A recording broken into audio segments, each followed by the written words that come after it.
I want you to know that you always have the right to remain silent, and you should exercise that right.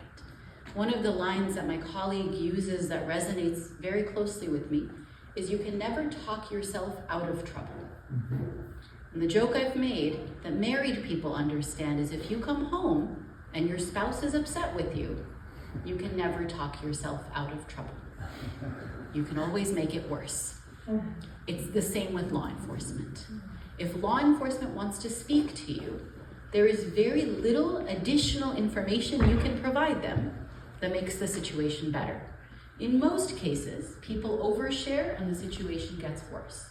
So whether you're an undocumented person walking down the street, or you are someone at a protest, or you're coming across a border, you always have the right to remain silent, and I want you to remember that. I'll ask you to say it with me. I am exercising my right to remain silent. You always have the right to an attorney. You should never sign anything without your attorney reviewing it. Now you may think, I don't have an attorney. This is a good time to call CAIR. And we've got our contact information and other ways to reach us at the table downstairs. You'll be able to leave here with our phone number.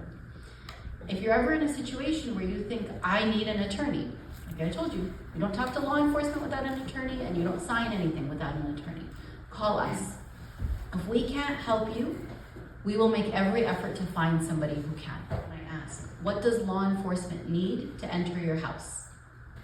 They need a warrant to enter your house. Your house, your garage, your front yard, your backyard, all of that is considered private. The only way law enforcement comes into your house is one, if there is an emergency.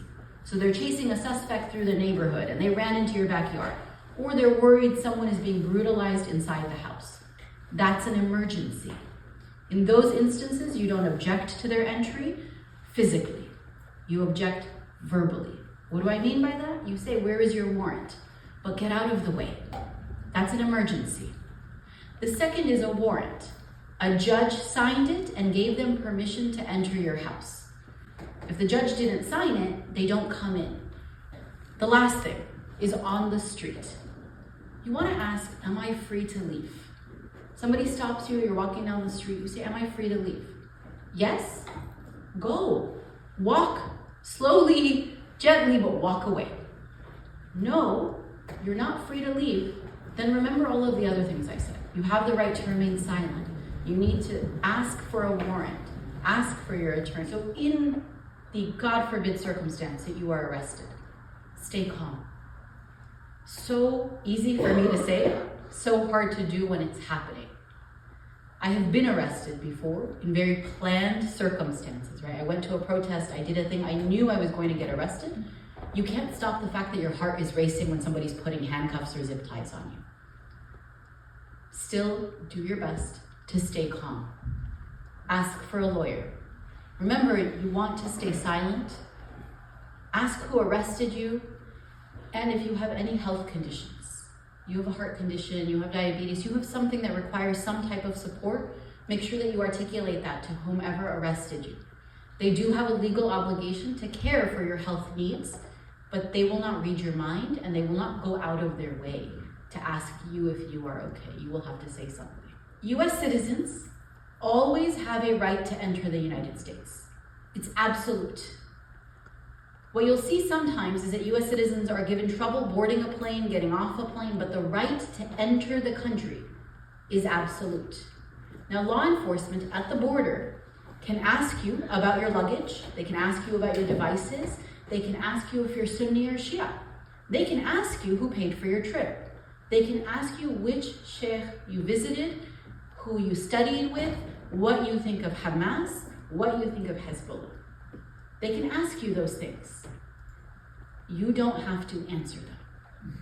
Okay, so that's the distinction. They can ask whatever they want. They're gonna say, we're just trying to root out so-called terrorism. And they'll never admit that they are the actual terrorists.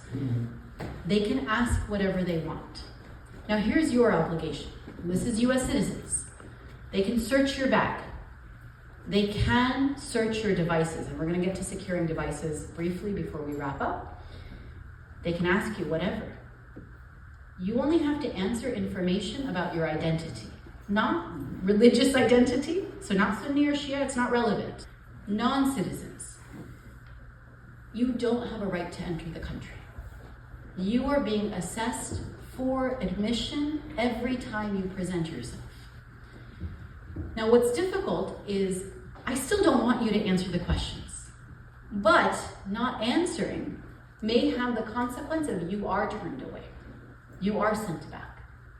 So for non-citizens, we urge that you speak with an immigration attorney, your immigration attorney, and if you don't have one, then us, before you travel. So basic everyday safety. Turn off the biometrics. They can manipulate your body. They cannot manipulate your mind or your words. So the password that's in here stays in here. It's no one's business. Remember, you always have the right to remain silent.